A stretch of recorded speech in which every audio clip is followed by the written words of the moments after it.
Hello बच्चों, आज हम एक 12th इकोनॉमिक्स का 5th चैप्टर स्टार्ट कर रहे हैं। ये चैप्टर है इलास्टिसिटी ऑफ डिमांड, यानी कि मांग की लोच।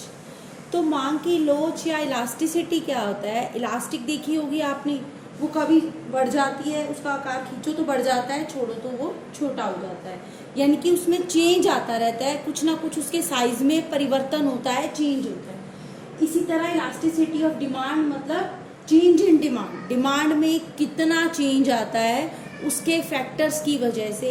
जैसे इलास्टिसिटी में हम खींचते हैं, छोड़ते हैं, उसका आकार कम ज़्यादा होता है, बढ़ता है, कम होता है। उसी तरीके से डिमांड भी कभी बढ़ जाती है, कभी कम हो जाती है। किस वजह से? उसके फैक्टर्स की वजह से, मांग को प्रभावित करने वाले तत्वों की वजह से। तो इलास्टिसिटी ऑफ डिमांड में क्या देखते हैं हम कि डिमांड में कितना चेंज आता है उसके तत्वों के कारण, उसके फैक्टर्स की वजह से।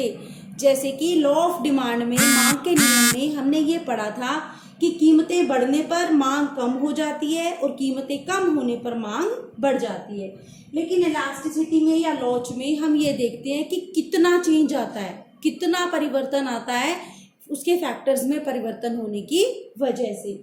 तो जो इलास्टिसिटी है, लोच है, ये क्वांटिटी को मापती है कि मांग को प्रभावित करने वाले तत्वों में परिवर्तन आने से हमारे मांग में कितना परिवर्तन आता है, या फिर how much change in demand due to change in factors of affecting demand, यानी कि डिमांड को अफेक्ट करने वाले फैक्टर्स की वजह से हमारे डिमांड में कितना चेंज आता है, उसको बोलते हैं इलास्टिसिटी ऑफ डिमांड। इसमें हम चेंज की मात्रा को मापते हैं कि कितना चेंज है। तो डिमांड की जो इलास्टिसिटी है वो 3 तरह की होती है। पहला है प्राइस इलास्टिसिटी, यानी कि मांग की कीमत लोच। दूसरा है इनकम इलास्टिसिटी, मतलब मांग की आय लोच।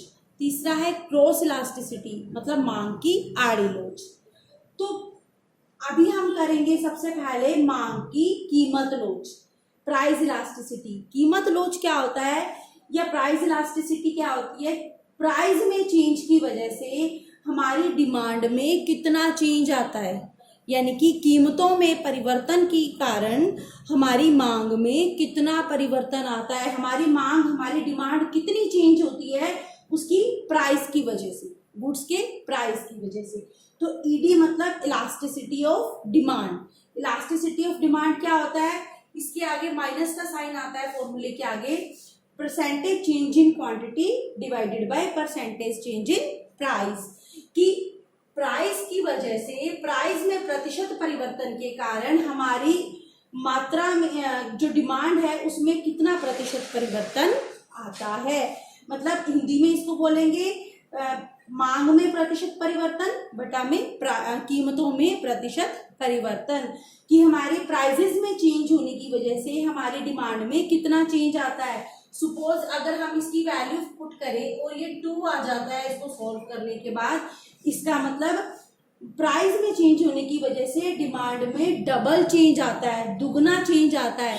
अगर कीमतें आधी हो जाएंगी तो मांग दुगनी हो जाएगी, डबल चेंज आता है। जितना कीमत, अगर कीमत में 1 परिवर्तन है तो मांग में डबल होगा, 2 होंगे परिवर्तन। अगर कीमतों में 2 की कमी है तो मांग में 4 की वृद्धि होगी। तो हम इसमें माप सकते हैं कि हमारी डिमांड में कितना चेंज है। प्राइस में चेंज होने की वजह से हमारी क्वांटिटी हम कितनी अधिक पहले की तुलना में खरीद रहे हैं। और इसके आगे नेगेटिव साइन क्यों आता है, माइनस का साइन क्यों आता है? क्योंकि प्राइस और क्वांटिटी, यानी कि कीमत और जो मांग है उसमें उल्टा संबंध होता है, इनवर्स रिलेशन होता है।